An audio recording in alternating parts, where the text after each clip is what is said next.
Presiden Joko Widodo, Jokowi, mengakui bahwa hasil kerjanya selama 10 tahun menjabat sebagai kepala negara belum sepenuhnya tuntas. Pernyataan tersebut disampaikan Jokowi dalam sidang tahunan MPR dan sidang bersama DPR DPD di Kompleks Parlemen, Senayan, Jakarta, Jumat, 16 Agustus 2024. Saya tahu bahwa hasil yang kita capai pada saat ini belum sepenuhnya tuntas mencapai hasil akhir.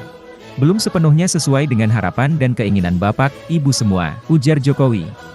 Bahwa hasil yang kita capai pada saat ini belum sepenuhnya tuntas mencapai hasil akhir.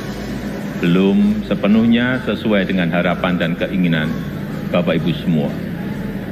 Namun, saya yakin dan percaya dengan persatuan dan kerjasama kita, dengan keberlanjutan yang terjaga, Indonesia sebagai negara yang kuat dan berdaulat akan mampu melompat dan menggapai cita-cita